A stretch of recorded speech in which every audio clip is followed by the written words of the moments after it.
You know, this is really probably the strangest interview that I have had. Everybody else, when they interview me, they want to know about some building I built.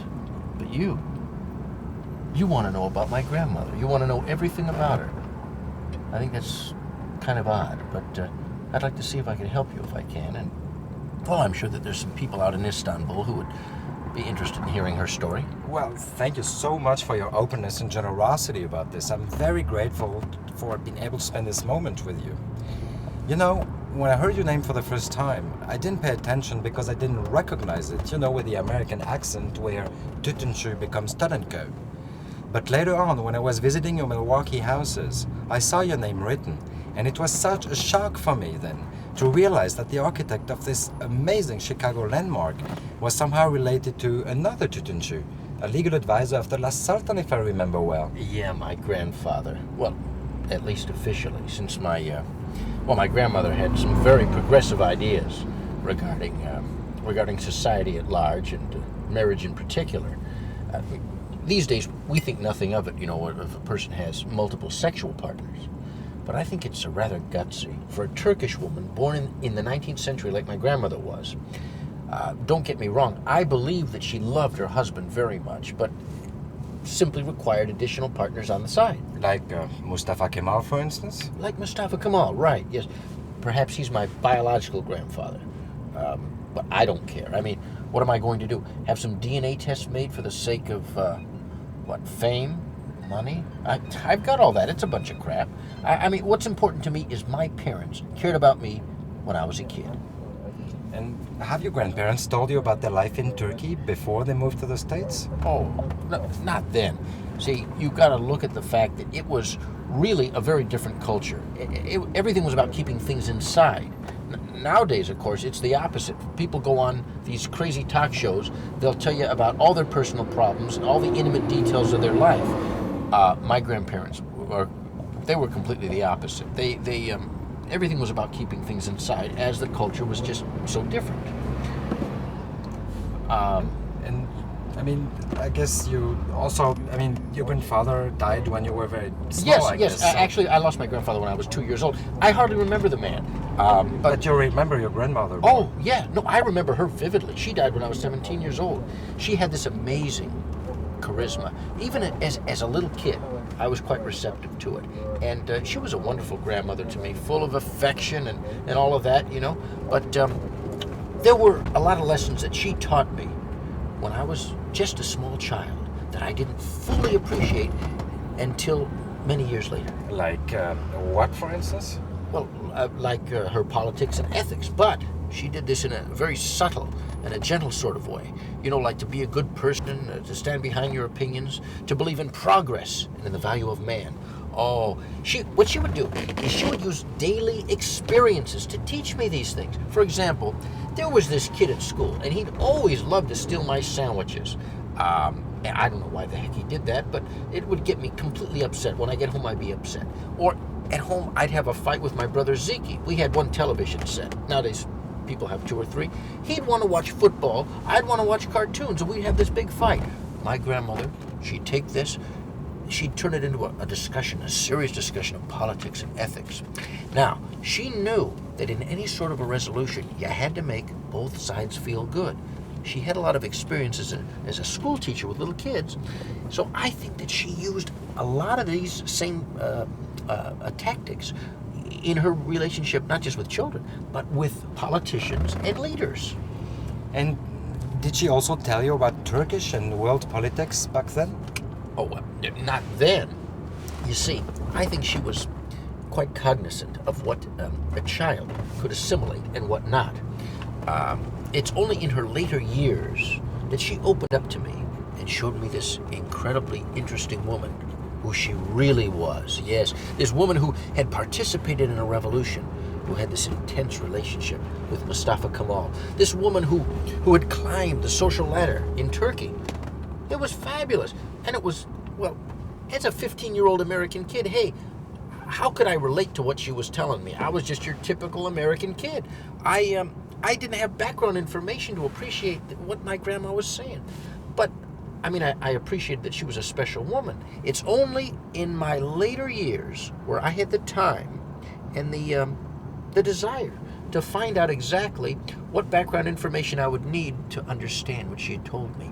I read everything I could about Turkish history. I read, well, certainly the achievements of Mustafa Kemal. I read about the Ottoman Empire. Hey, I read stuff going way back to the splitting of the Roman Empire. And what stood out in my mind from what she had told me about her and Kemal, I could find her name listed only in one place.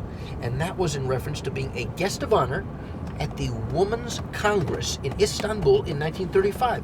But there was absolutely nothing relating her to Kemal. So, as we would say today, their relationship would have been off the record. And how did she exactly describe her role and influence on Kemal? Oh, well, hey, she never used the word influence. You know, she was a very modest person. She did say that she actively confronted Kemal on a certain number of issues. Absolutely.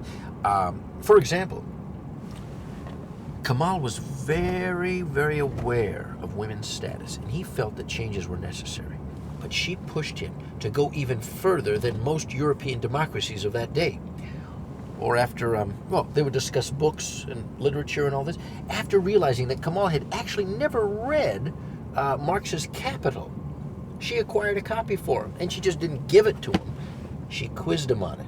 She made sure he read the damn book. Boy, she would give him a passage, and she'd ask him about it the next day. He couldn't not read it.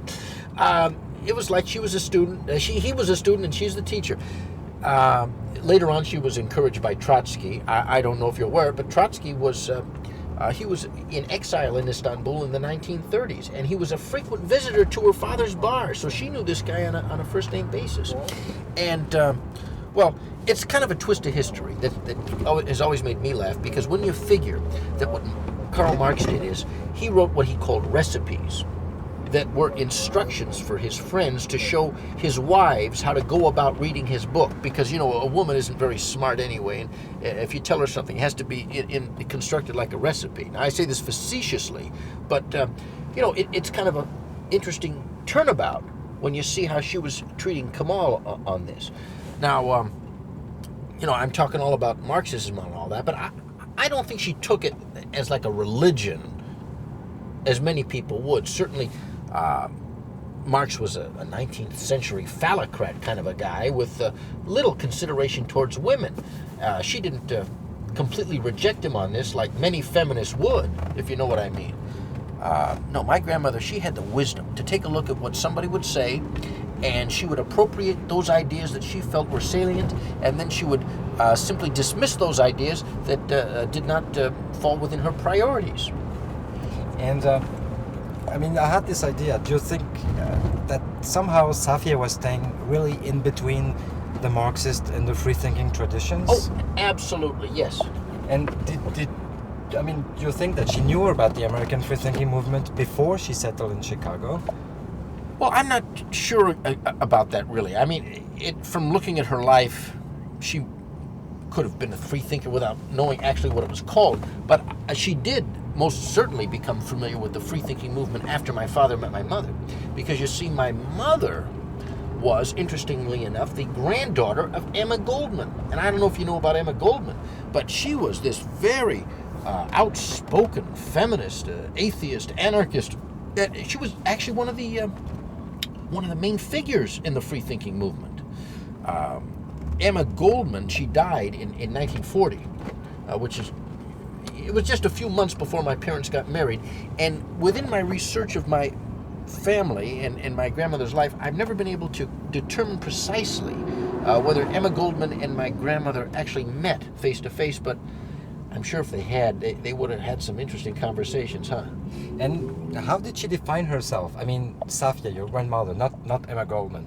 As a Marxist, as a feminist, as a secularist, as a freethinker? Well, she didn't go around saying, I'm this or I'm that. These days, people, they got to have a label on themselves. I would say in the free-thinking movement, she shared a rejection of any sort of religion whatsoever, but she embraced the universal heritage of the Enlightenment. She worked tirelessly towards the separation of church and state in many, many ways. She showed a constant interest in Marxist theory, grew more and more doubtful over time, but she retained her membership in the Communist Party until 1956 because, from what she told me, she just felt that there was no alternative. Interestingly, the way that she became a member of the Communist Party, it was just after she had come to America for the very first time, and she was absolutely outraged, she told me, by how brutal American capitalism was. But she loved the other America of Jefferson, Whitman, Emma Goldman, the Haymarket Martyrs. And what was her relation to Turkey in her American years, and also to being Jewish?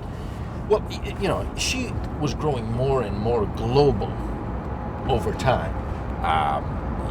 Certainly she was following Turkish affairs very closely throughout her life, but this is something where she was thinking way beyond borders by a certain point. When she came here to America, she had made many contacts with a lot of liberal European immigrants, but the issue of her being Jewish, hey, I don't think that mattered to her. I don't think she gave a darn. Certainly Turkey nor the States had turned their Jews over to Hitler. I'm sure that helped.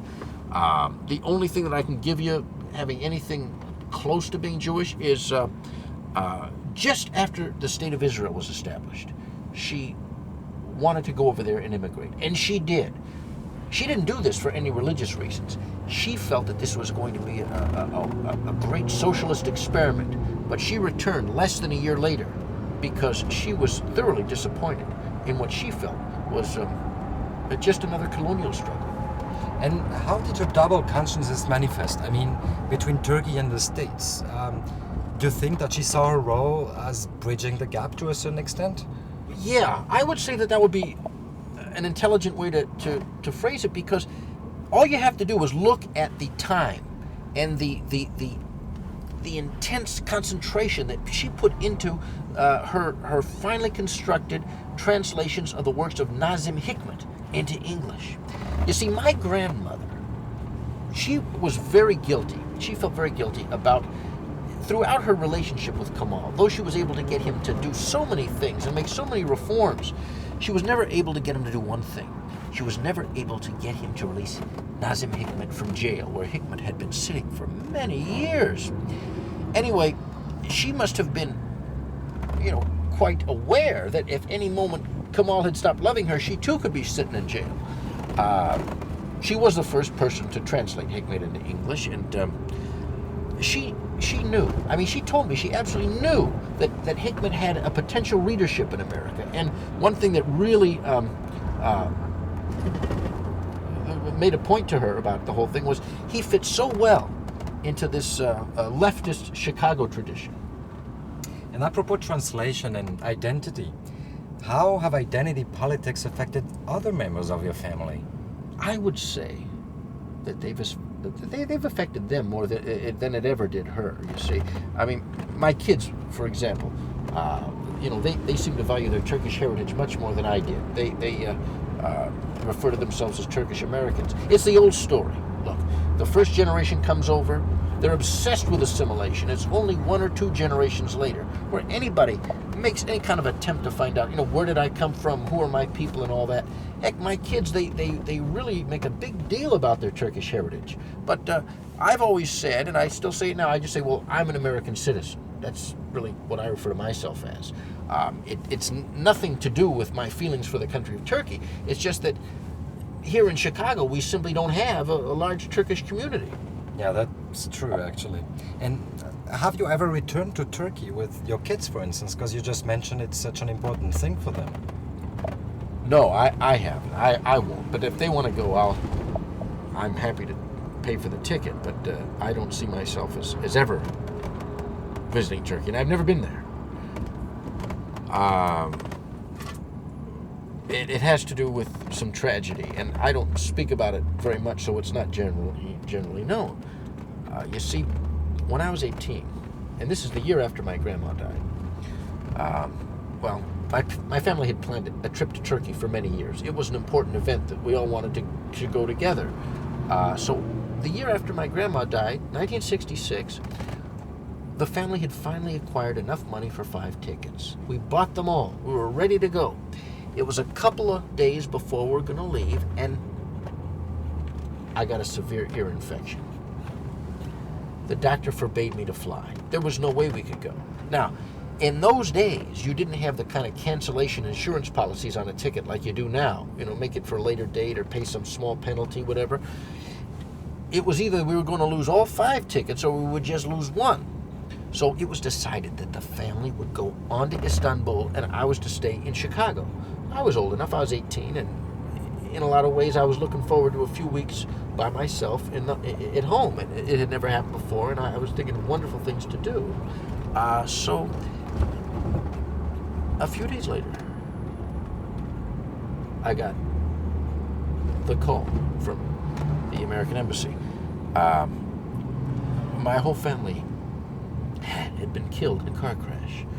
What happened was they were driving north of Istanbul in a neighborhood called Bebek along the Bosphorus. They'd been driving along and a truck had hit them head on. They were killed instantly, pushed into the water. Suddenly I lost my family. Everybody, my mother, my father, my sister Aisha, who was absolutely at that point in my life the closest person that I had, and my brother Zeke. We'd argue, but I miss Zeke every day. Heck, the shock was just too much to bear. I don't even have a complete recollection of those days, and I have only talked about this to my close friends. I had to spend half a year in a psychiatric clinic. It got so bad. But I would not have gotten through this difficult, horrible period of my life if it wasn't for wonderful people around me. For example, my schoolmates, they were a constant source of support. They never ceased to back me up. Many of their parents actually had been very generous to me. And my dad's company, my dad was an engineer working for a construction company. They paid for my entire college education. And later on during my IIT years, that's when I met Joan, my wife. She has been a constant source of support since the day that I met her. And, this doesn't have anything to do with my grandmother, but I'm sure you can you can figure why I don't feel that I ever will return to Turkey, or that I never want to go see Istanbul. And I will tell you this, even when I hear the word Istanbul, it just hurts me. Mr. Tutuncu, I'm so sorry about this. I had no idea. I didn't want to trigger this. I'm feel so. Don't worry about it. Listen, the way I look at it is, there's a before and there's an after. Life must go on. That's one of the lessons I learned from my grandma. You see, you gotta love life and celebrate it, particularly after you've lost dear ones, because at that point, life's all that you've got left. And if I may ask you a last thing, and coming back to Safia now, to your grandmother, Right. Where is she buried? Well, that's almost a separate, interesting story all by itself. You see, throughout her life, my grandmother could never, ever resolve this split between Istanbul and Chicago. She felt that being buried here or there, it simply would not be true to her life. So she opted for both. In her will, she specified that she was to be cremated, and that a portion of her ashes were to be dispersed in the socialist section of Waldheim Cemetery. That's over here on Chicago's west side. That's where Emma Goldman and the Haymarket Martyrs, and among others, are buried. And the remaining ashes to be shipped on to Istanbul and to be distributed over the Bosphorus. So, nothing remains of her. But she keeps a mythic presence in both places.